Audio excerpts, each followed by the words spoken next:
As the election interference probes into former President Donald Trump intensify, some legal scholars believe he's barred from serving again based on language in the U.S. Constitution. They say the 14th Amendment's disqualification clause expressly forbids anyone from serving who's engaged in an insurrection or rebellion against the government. Democratic Senator Tim Kaine of Virginia thinks it's a possibility. Here's what he said on ABC News. In my view, the attack on the Capitol that day was designed for a particular purpose at a particular moment, and that was to disrupt the peaceful transfer of power as is laid out in the Constitution. So I think there is a powerful argument to be made. My sense is it's probably going to get resolved in the courts.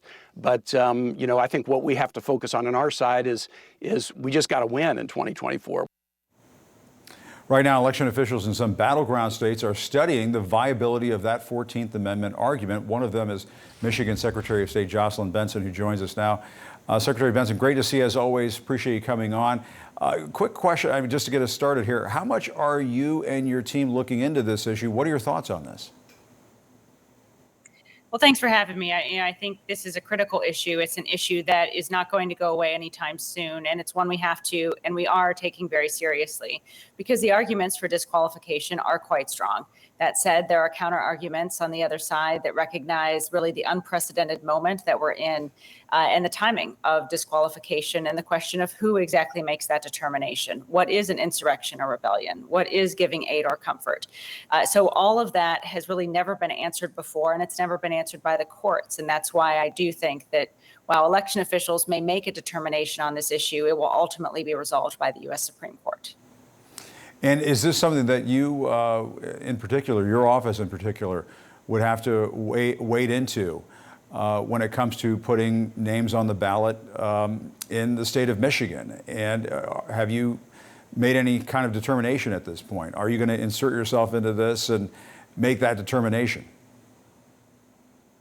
Well, we're going through this in a very methodical way, talking to legal scholars on all sides of the spectrum and really fleshing out all of the particulars. And I'm also in close contact with my colleagues in Nevada and Pennsylvania and Georgia and New Hampshire, because we want to get this right. We recognize the weightiness of this decision. We recognize the importance of our role as state officials in this moment.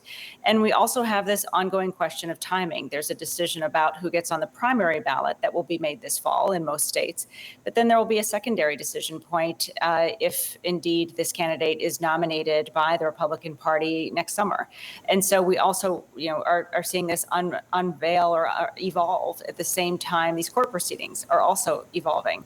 So all of it has lots of variables, lots of moving pieces, but it requires us to put serious attention into it, and that's what we're doing. We'll also likely ask our Attorney General to weigh in. And again, we're in conversation with others as well to see and to know where everyone else is at in terms of their own state law interpretation. And okay, so it sounds like this is a work in progress. Is there a timeline at all as to when you might want to come up with an answer on this and make that kind of judgment call? Well, Nevada is the state that will be making the first determination on in early October as to who goes on their primary or caucus ballot. And then Michigan and other states follow in November. And usually the process is determined for us in Michigan throughout November and finalized in December in terms of who's on the primary ballot. And there's another wrinkle as well in terms of how court cases resolve this and the timing of the actual printing of the ballots. If a court were to rule someone ineligible, how does that impact the printing of the ballots and all these other details we have to consider?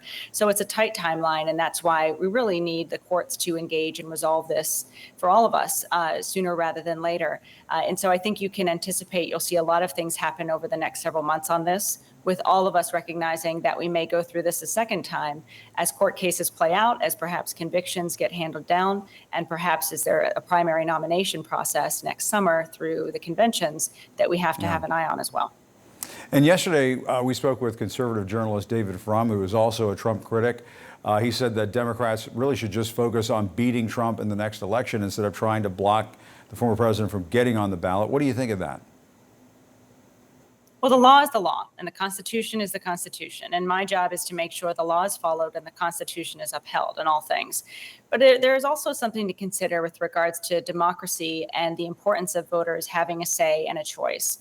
And that weighs very heavily on me as well. And I know myself and my other colleagues and I, we've talked about this, the importance of ensuring voters do have that choice and the danger anytime anyone weighs in on that or tries to in any way other than what the law requires, be involved. And so there's a great reticence and a reluctance for us to be involved in this issue.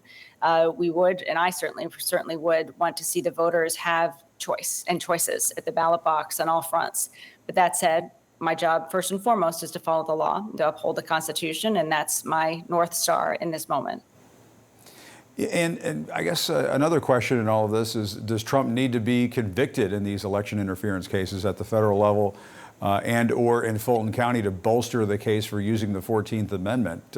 Might that have an impact on all of this? Certainly. I mean, that is something, one of the sort of unknowns and the evolving factors in this. I think any determination needs to be based on evidence and facts, and those questions are going to be resolved by courts as we go forward. So it's why we have to, in some ways, assume this is going to be an issue throughout this whole election cycle, perhaps even after it's over, depending on how the election cycle goes. So we have to, take this seriously as a discussion, and I really welcome the discussion. It's an important one to have. And, folks should know we're going to take this as seriously as our office requires. And note that in past cases, like I think in the New Mexico case where someone was disqualified for their involvement in January 6th, that did happen, I believe, after a conviction. And so we're mindful of that as well, and determinations made trial processes playing out have a different weight to those who are made those decisions that are made after the legal cases play themselves out. All right, Michigan Secretary of State Jocelyn Benson, thanks as always for your time. We appreciate it. Thanks for having me.